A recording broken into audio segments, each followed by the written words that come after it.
નમસ્કાર મિત્રો, જય મસ્યા. નીતુસ કિચનમાં તમારું હાર્દિક સ્વાગત છે.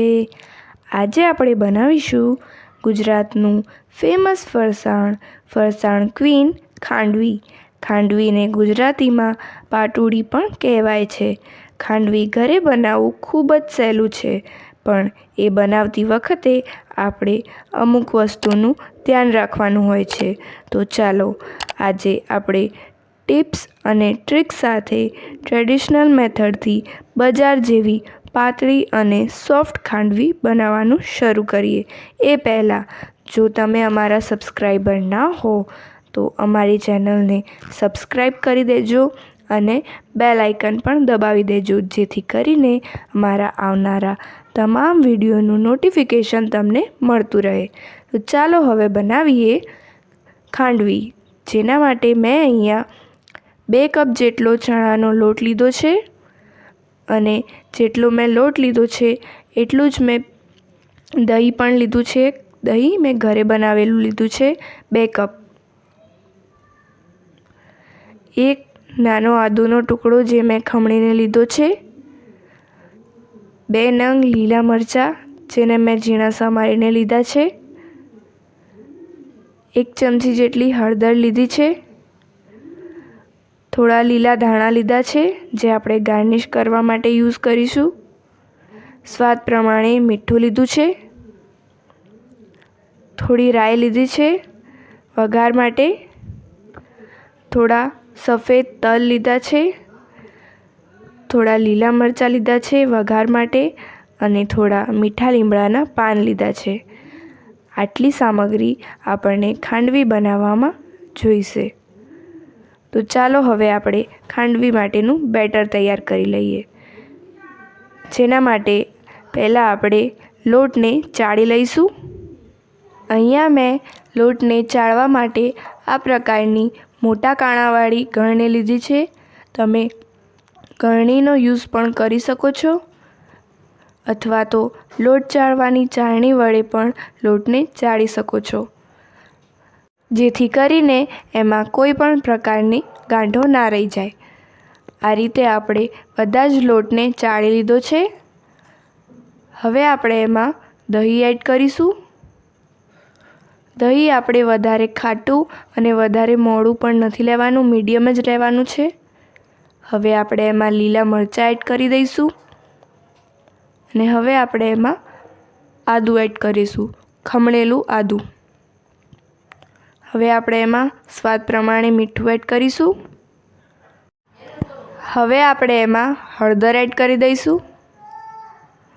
હળદર એડ કર્યા પછી આપણે આ બધી વસ્તુને સરસ રીતે મિક્સ કરી લઈશું. આપણે બધી વસ્તુને મિક્સ કરી અને પછી આપણે આમાં પાણી એડ કરવાનું છે. જો આપણે આમાં પહેલાં પાણી એડ કરીશું તો આ બધી વસ્તુ સરસ રીતે મિક્સ નહીં થાય. હવે આપણે એમાં પાણી એડ કરી દઈશું. 1 કપ જેટલું મેં આમાં પાણી એડ કર્યું છે. એને સરસ રીતે મિક્સ કરી લઈશું. આપણે જરૂર પ્રમાણે જ પાણી એડ કરીશું. આપણે ખાંડવી માટે એકદમ પતલું બેટર તૈયાર કરવાનું છે. તમે જોઈ શકો છો હજુ આપણું બેટર થોડું જાડું છે, તો હજી આપણે આમાં અડધા કપ જેટલું પાણી એડ કરી દઈશું અને સરસ રીતે મિક્સ કરી લઈશું. અને એકદમ પતલું બેટર તૈયાર કરી લઈશું. તમે જોઈ શકો છો આ રીતેનું આપણું બેટર તૈયાર થઈ ગયું છે. હવે જે વાસણમાં આપણે ખાંડવી બનાવવાની છે તે વાસણમાં આપણે બેટરને ગાળી લઈશું, જેથી કરીને મરચાં અને આદું બંનેનો ટેસ્ટ બેટરમાં આવી જાય. હવે આપણે ગેસ ઉપર કઢાઈને રાખી દઈશું અને બેટરને સતત હલાવતા રહીશું. ગેસની ફ્લેમ આપણે લો ટુ મીડિયમ જ રાખવાની છે અને બેટરને સતત હલાવતા રહેવાનું છે, નહીંતર એમાં કણીઓ થઈ જશે. તમે જોઈ શકો છો જેમ જેમ આપણું બેટર ઠીક થતું જશે તેમ તેમ એનો કલર બદલાતો જશે. ગેસની ફ્લેમ આપણે લો ટુ મીડિયમ જ રાખવાની છે, જેવું કે મેં તમને જણાવ્યું. આશરે 9થી 10 મિનિટ સુધી આપણે એને થવા દઈશું અને સતત હલાવતા રહીશું. જો આપણે નહીં હલાવીએ તો એ ચોંટી જશે. તમે જોઈ શકો છો હવે આપણું બેટર થીક થવા લાગ્યું છે. જેમ જેમ આપણું બેટર તૈયાર થશે તેમ તેમ એની અંદર શાઇનિંગ આવવા લાગશે. જ્યાં સુધી આપણું બેટર તૈયાર થાય છે ત્યાં સુધી તમે અમારી ચેનલને સબસ્ક્રાઈબ ના કરી હોય તો જલ્દીથી મારી ચેનલને સબસ્ક્રાઈબ કરી દેજો અને બેલ આઇકન પણ દબાવી દેજો. અને હા મિત્રો, મારા વિડીયો ગમે તો એને વધુમાં વધુ લાઈક અને શેર કરજો. અને જો તમને કોઈ નવી રેસીપી વિડીયોની ડિમાન્ડ હોય તો મને કોમેન્ટ બોક્સમાં જરૂરથી જણાવજો.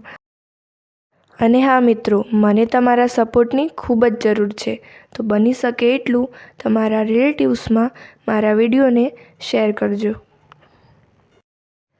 મિત્રો, જેવું કે મેં તમને આગળ વિડીયોમાં જણાવ્યું કે ખાંડવી બનાવતી વખતે અમુક વાતોનું ધ્યાન રાખવાનું હોય છે. એમાં એક કે જો તમે બેટર બનાવતી વખતે ગેસની ફ્લેમ હાઈ રાખશો તો બેટર ઝડપથી બની તો જશે પણ અંદરથી લોટ કાચો રહી જશે. એટલે ગેસની મીડિયમ ફ્લેમ ઉપર જ આપણે બેટરને થવા દેવાનું છે. હવે 10 મિનિટ જેટલો સમય થઈ ગયો છે અને બેટર પણ આપણું તૈયાર થવા લાગ્યું છે. તમે આ રીતે એને ચેક કરી શકો છો. આપણે વધુ ચેક કરવા માટે એક ડીશ લઈશું. તાવેતાની મદદથી બેટર લગાવી અને પતલી લેયર બનાવી લઈશું અને એને ઠંડુ થવા માટે રાખી લઈશું. ત્યાં સુધી બીજા બેટરને આપણે સતત હલાવતા રહીશું, નહીંતર એ ચોંટી જશે. તો મિત્રો, આપણું બેટર હવે લગભગ તૈયાર થઈ જ ગયું છે. તો આપણે જે બેટર ઠંડુ થવા માટે રાખ્યું હતું તે લગભગ ઠંડુ થઈ ગયું હશે. તો આપણે એને ચેક કરી લઈશું. આ બેટર ઠંડુ થઈ ગયું છે. હવે આપણે એને આંગળીની મદદથી આ રીતે રોલ બનાવી અને ચેક કરી લઈશું. તમે જોઈ શકો છો આસાનીથી રોલ બની રહ્યો છે. તમે એને આ રીતે ચપ્પુની મદદથી પણ રોલ બનાવી શકો છો. આ રીતે તમે પણ બેટરને થોડું સાઈડમાં પ્લેટ ઉપર લઈ અને ચેક કરી શકો છો કે બેટર તૈયાર થયું છે કે નહીં. આપણું બેટર સરસ તૈયાર થઈ ગયું છે. તો હવે આપણે ગેસની ફ્લેમ ઓફ કરી અને બેટરને ગેસ ઉપરથી ઉતારી લઈશું અને બેટરને થાળી ઉપર લગાવી લઈશું. થાળી ઉપર આપણે તેલ નથી લગાવવાનું. અહીંયા મેં થાળી ઉપર તેલ લગાવીને લીધી હતી. તેના લીધે બેટર સરસ રીતે નથી પથરાઈ રહ્યું. તમે જોઈ શકો છો. એટલે તમે પણ થાળી ઉપર તેલ ના લગાવતા. તમે જોઈ શકો છો બીજી જે મેં થાળી લીધી હતી તેના ઉપર મેં તેલ નહોતું લગાવેલું. તેના લીધે તમે જોઈ શકો છો બેટર કેટલું સરળતાથી પથરાઈ રહ્યું છે. આપણે એની પતલી લેયર બનાવવાની છે.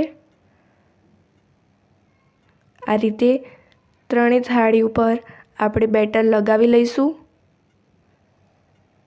હવે આપણે ત્રણેય થાળીને ઠંડુ થવા દઈશું. થોડી વાર એ ઠંડુ થાય પછી આપણે એમાં કાપા મૂકવાના છે. આશરે 10 મિનિટ જેટલું ઠંડુ થવા દીધા પછી આપણે જે બેટર થાળી ઉપર લગાવ્યું હતું તે ઠંડુ થઈ ગયું છે. તો હવે આપણે એમાં કાપા મૂકી દઈશું અને ખાંડવીના રોલ બનાવી લઈશું. આ રીતે માપ સરખા આપણે કાપા મૂકી દઈશું અને આ રીતે ચપ્પુની મદદથી આપણે રોલ બનાવી લઈશું. તમે જોઈ શકો છો કેટલી સરળતાથી રોલ બની રહ્યો છે. આ રીતે આપણે બધા જ રોલ બનાવીને તૈયાર કરી લઈશું. તમે જોઈ શકો છો કેટલો સ્પોન્જી અને સોફ્ટ રોલ તૈયાર થઈ ગયો છે અને એની કેટલી સરસ શાઇનિંગ આવી રહી છે. બીજી જે ડીશ ઉપર આપણે ખાંડવીનું બેટર લગાવ્યું હતું તેને પણ આ રીતે ખાંડવીનો રોલ બનાવી લઈશું અને બધી જ ખાંડવીના રોલ આ રીતે આપણે તૈયાર કરી લઈશું. આપ સૌને ગમતી આપણી ગુજરાતી વાનગી કહો કે ફરસાણ ખાંડવી તૈયાર છે. હવે આપણે એમાં વઘાર કરવાનો છે તે પહેલાં આપણે ખાંડવીના બધા જ રોલ તૈયાર કરી લઈશું। તો મિત્રો તમે જોઈ શકો છો અહીંયા મેં બધા જ રોલ તૈયાર કરી લીધા છે। હવે આપણે ખાંડવીનો વઘાર તૈયાર કરી લઈશું, જેના માટે મેં અહીંયા એક વઘાર્યું લીધું છે। આપણે એમાં 2 ચમચા જેટલું તેલ એડ કરી દઈશું। તેલ ગરમ થાય એટલે આપણે એમાં રાઈ એડ કરવાની છે। હવે આપણું તેલ ગરમ થઈ ગયું છે, તો આપણે એમાં રાઈ એડ કરી દઈશું। રાઈ એડ કર્યા પછી આપણે એમાં લીલા મરચાં એડ કરવાના છે, જે આપણે પહેલેથી જ ઝીણા સમારીને લીધા હતા। હવે આપણે એમાં મીઠા લીમડાના પાન એડ કરી દઈશું અને હવે આપણે એમાં તલ એડ કરી દઈશું। સરસ રીતે વઘારને મિક્સ કરી લઈશું।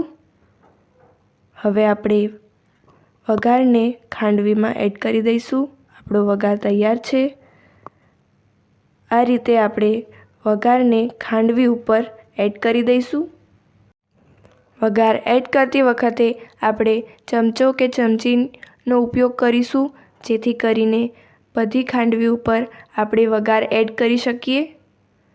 આ રીતે આપણે બધી ખાંડવી ઉપર વઘાર એડ કરી દઈશું। તો મિત્રો હવે આપણી ખાંડવી સર્વ કરવા માટે તૈયાર છે। તો આપણે એને લીલા ધાણા વડે ગાર્નિશ કરી લઈશું।